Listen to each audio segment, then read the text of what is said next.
we all saw how Fallout 4 went down, bro. Who is that? I want y'all to leave in the comments. Who is actually willing to get cryogenically frozen? I want to see. I was going to call you a dumbass. I ain't gonna. I want to see which one of y'all people out there would actually let an organization freeze you as if they can't just dissect your body right there. Right there. Right there. So they do just be sitting there. But where do they be sitting there? They just be in a log somewhere, you know what I'm saying? One of them logs in a video game you gotta walk on. You just fucking up that nigga house, all type of vibrations. Okay, fuck that nigga. Fuck that nigga. On my grave, fuck that nigga, dog. Quick, tell me why God made an Antarctic fly. What? And welcome back to another video, man. BryceDaBadger back at you again. If you new, welcome. Subscribe if you fuck with the vibe. Like the video if you like the video too, man. But all that out the way, man, we back in here. We trying to figure out, where do insects go during the winter? I've had that question since a kid. I've always wondered, do they migrate too? What the hell happens to them? Why we don't see a big ass nest of gnats just going to Michigan? Or some shit, I don't know, Florida, or some shit. Some mosquitoes, whole flock of mosquitoes just on the way to Miami. Finna eat them, all them BBLs, all of them, finna eat them up and get stone rock hard. So we here today with a video from Fact Quickie trying to figure out, where do these bugs go during the wintertime? Now, I ain't gonna lie, I love that they go somewhere. Get the fuck out my face. But let's get into the video, bro. Like, subscribe if you fuck with the vibe, and let's get into it, man. As ectothermic, or so-called cold-blooded creatures, insects are particularly susceptible to winter's freezing temperatures. To survive, this class of life form has developed a wide variety of adaptations in order to keep on keeping on. To begin with, perhaps the best-known tactic is simple migration, with the best-known of these arguably being the monarch butterfly. Each autumn, between August and October, certain of these butterflies located in North America pick up and head south. Those who summer east of the Rocky Mountains often spend the winter in Mexico, while those who summer west of the Rockies winter in California. Next up, we have the much more interesting adaptations of a form of hibernation, freeze avoidance, and freeze tolerance. Given many bugs eat leaves and other such things that are scarce in the winter, an alternate to continuing to attempt to scrounge for food is to find some form of shelter and then to enter diapause, which is more or less a sedate state of arrested development. So they do just be sitting there. But where do they be sitting there? They just be in a log somewhere, you know what I'm saying? One of them logs in a video game you gotta walk on. You just fucking up that nigga house, all type of vibrations. Okay. This solves the nutritional problem. Fuck that nigga. Fuck that nigga. On my grave, fuck that nigga, dog. Hello? I hit space. He didn't start talking again.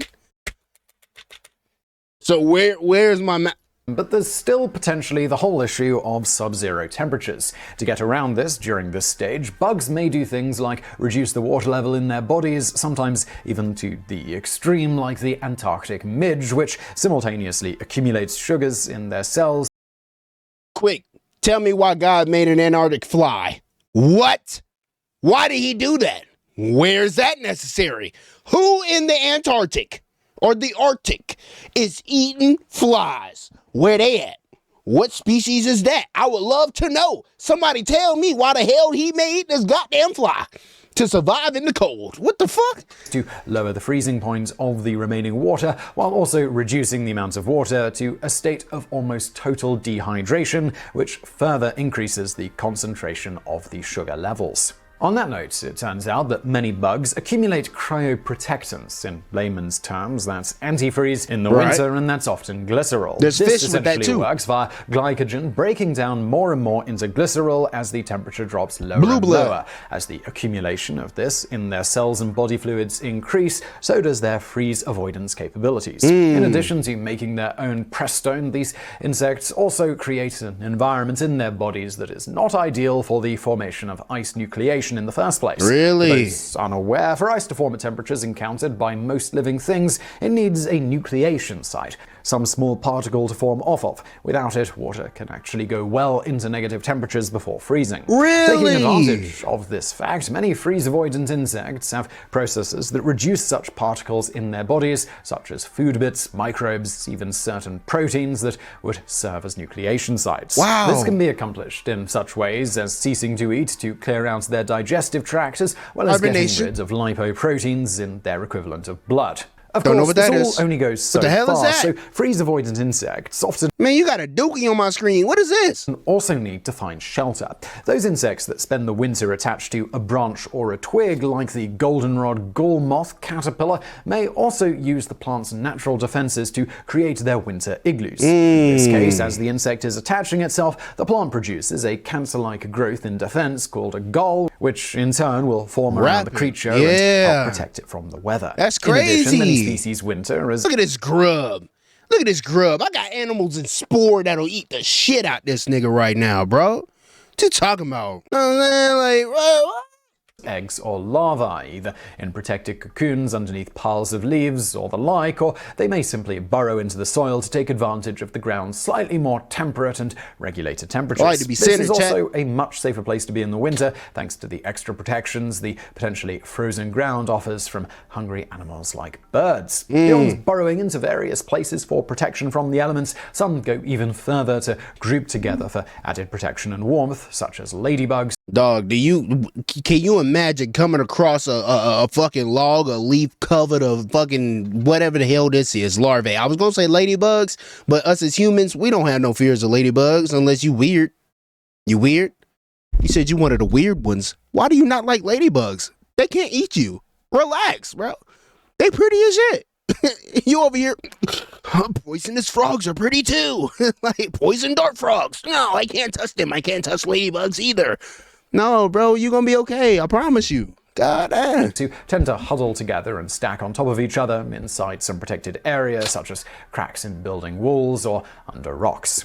Similarly, social insects like ants and termites will create deep underground colonies, Well, they got sometimes a well below the fat-ass frost head. line. Trust Here me, they I know. store ample food and keep themselves busy chowing down and working to keep the colony temperature high enough. Perhaps the most fascinating instance of this So sort they of just thing keep working is underground. honeybees. Up until very recently, it was thought by many scientists that honeybee hives were kept warm by pupae in the broods, and that the bees would often congregate there to warm themselves up from the pupae. Okay. Recently, this was found not to be the case when a new honeybee job was discovered, that of heater bees. Bees of almost all ages can perform this function by either vibrating their abdomens, or they can also decouple their wings from their muscles, allowing them to vigorously use these muscles without actually moving their wings. What? This can heat their bodies up to about 111 Fahrenheit, that's 44 Celsius, which is about 16 degrees Fahrenheit.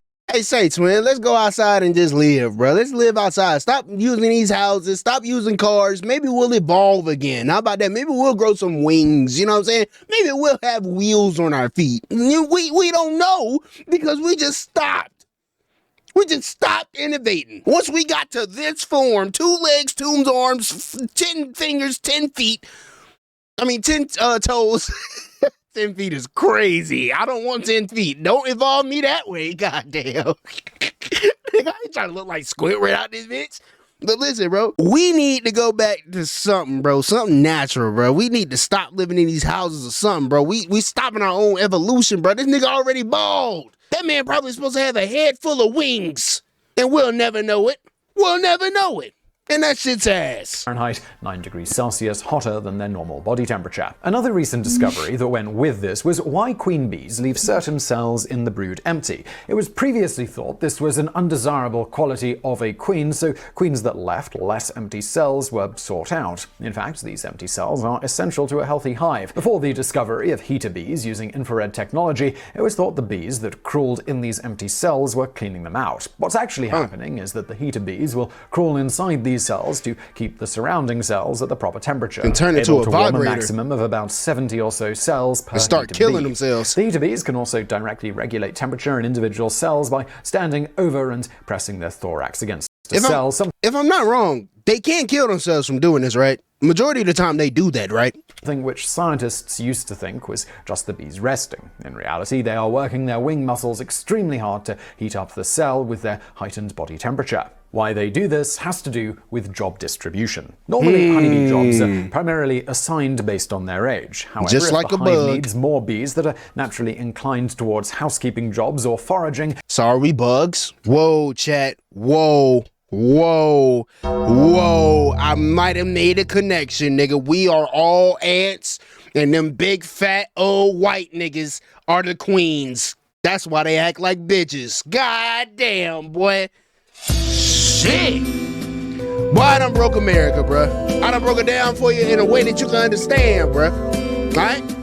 So next time somebody asks you, why do you not want to work as hard? Why do you not? I'm tired of working for the queen, and the queen is a bitch. I'm tired of that shit, bro. The queen is a bitch, and the bitch is a nigga. How the fuck? Hey, you want me to work for that? For 50 years, you want me to put money in my 401k to then take it out when my knees hurt, my back is... What you say? What you say? What you say? I can't hear you. My health insurance, like, bro, fuck out of here, bruh. I'll be damned. The heater bees can adjust the temperature of certain cells to accommodate this, raising the temperature of a cell to 95 degrees Fahrenheit, 35 degrees Celsius, rather than the normal cell temperature of about 93 Fahrenheit or 34 Celsius, will produce bees that are more inclined to prefer foraging jobs over housekeeping ones, and vice versa. Wait. What the fuck did he just say? Depending on the temperature at which they're born, they're more likely to do something? Is that what he said? The heater bees can adjust the temperature of certain cells to accommodate this. They can adjust the it. temperature of a cell to 95 degrees Fahrenheit, 35 degrees Celsius, rather than the normal cell temperature of about 93 Fahrenheit or 34 Celsius, will produce bees that are more inclined to prefer foraging jobs over housekeeping ones, and vice versa. It's just like humans. It's just like humans. Nigga, I'm from the South. I don't want to go up north and fucking shovel snow. But the niggas up north, they do it. They do it because they got to, right? They used to the shit. Me, being from the South, I'm not going up there. What am I going up there for? What am I live up there for? They do have free weed. Not free weed, legal weed. What am I going up there for? Outside of that. And I'm damn sure not going to the Midwest. That is a pit of hell. That is a black hole. Nigga, there's something called a tornado alley in the middle of the United States. Why would I ever go to any of those states besides Texas? Because it's just that big. That tornado alley takes up like a little sliver of Texas. Besides that, nigga, fuck that side, fuck that country. Fuck that side of the country, nigga. Both they'll be more reluctant or more eager to change jobs than other But bees yeah, it's their just age, like- it's just like depending on humans. their former cell temperature. This helps make sure that the needs of the colony can always be I met could be given outside, the current state right? of the hive. I could be outside more than a northerner in a big city would be outside. But if it's cold, if it's winter time, wrap me up, put me in the bed, cut on some YouTube, anime, something. I'm going to sleep. What the fuck are we talking about, bro? And environment. Besides performing the task of heating the brood cells, heater bees also help regulate the overall temperature of the hive. This is essential, really? as once their body temperature drops below about 95 degrees Fahrenheit, that's 35 degrees Celsius, they lose the ability to fly, which is why once the outside temperature drops below around 50 degrees Fahrenheit, that's 10 degrees Celsius, you'll no longer see honeybees flying around, as they're no longer capable of keeping their body temperature high enough for flight. So since he's saying that, there's a certain temperature that bees can get to where they can't fly. So what about hummingbirds? I would love to know about hummingbirds. I've come across two in my life. One of them, I was smoking on my porch, and the motherfucker just flew up to me and my ex and just flew, like, bro, I swear to God, I was high, and all I heard fly around was, and the motherfucker just hovered there for a second. I said, oh!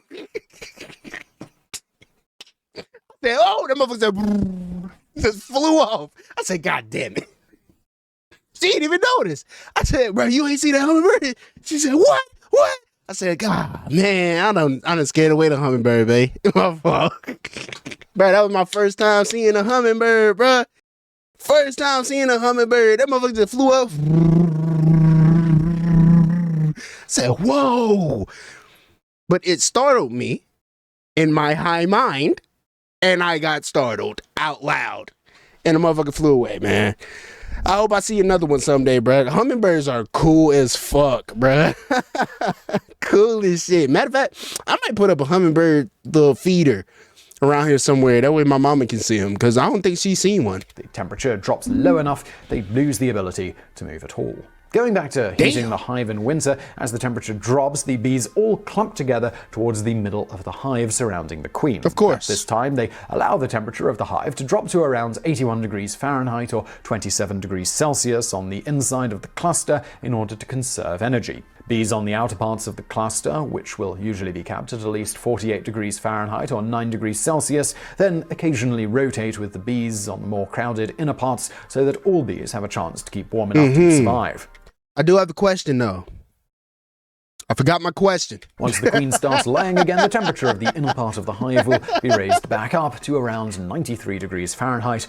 Okay, boom. So when you cut off a hive, right, and it's the middle of winter, you cut off the hive, you just lift that bitch. Will you see steam?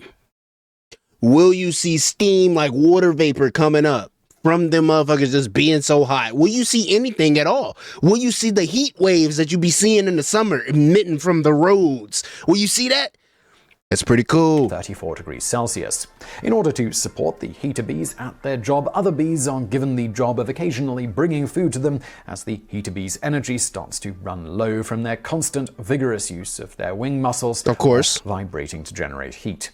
Despite their strenuous effort, bee colonies can potentially become completely lost or lose most of their members to the cold of winter, particularly if they didn't manage to store up enough honey or certain creatures higher on the food chain take too much from them.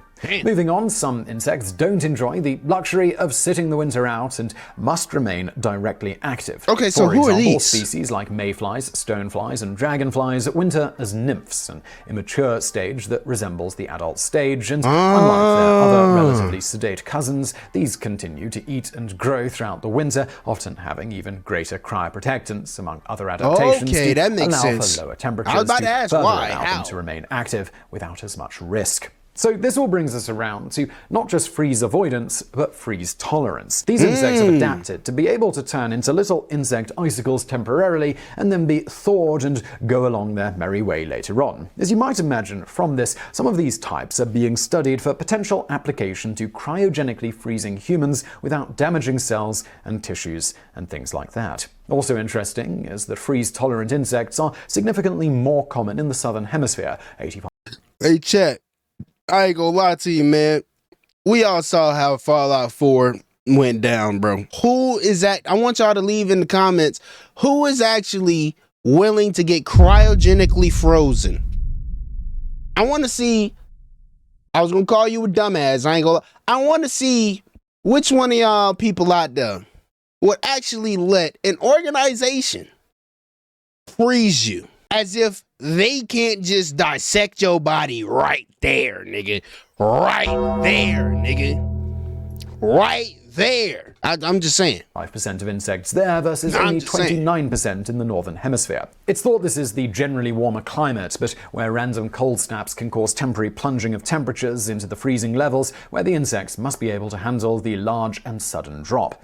While there are a variety of ways freeze tolerance can potentially be achieved in a given insect, many of which aren't fully understood, in the general case they accumulate their particular antifreeze chemicals, often in such a way that the cells themselves don't freeze. Instead, the insect blood or hemolymph around them does instead. When the ice does form, it also then provides something of a buffer layer to help keep the rest of them from freezing. As to the exact mechanism their bodies use to further prevent damage to cell membranes in such freezing cases. Nigga, excuse you telling me they heart is in their ass? Literally? Literally? They ain't gotta see a roller coaster. They heart's already in their ass because it's cold.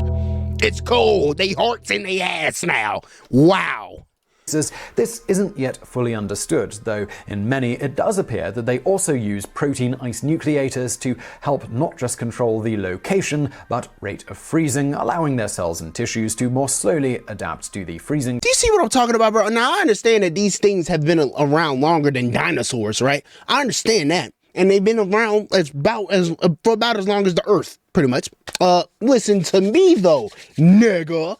Why in the fuck Did we stop evolving? Did we get too comfortable? Bro, we had to have gotten too comfortable. Once niggas made fire, niggas like, oh, this all I need. Niggas say, shit, I got a cave. I got fire. We just killed this fat ass mammoth. Shit, I'm eating swell tonight. Fuck.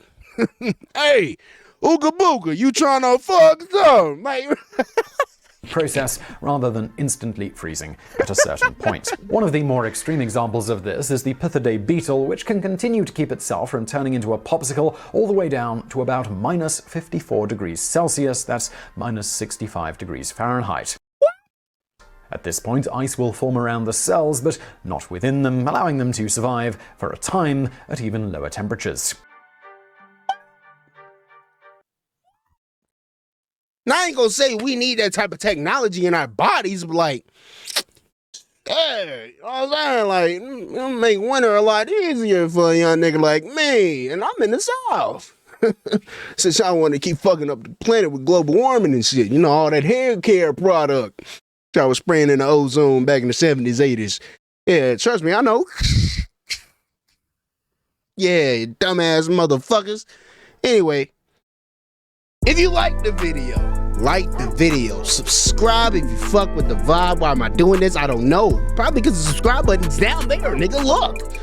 God. Jesus. And I'm gonna fuck with y'all in the next reaction, man. Next video, whatever I got planned, man. I do have plans to get back in my gaming bag, bro. This is what I made this channel for. I'm a gamer. I ain't no reactor, but I can talk. I can talk about something. You know what I'm saying? But yeah, man. I'm gonna catch y'all in the next one, bro. Peace. Why'd I salute like John Cena? And I ain't no John Cena, because I ain't gonna tap out like no bitch.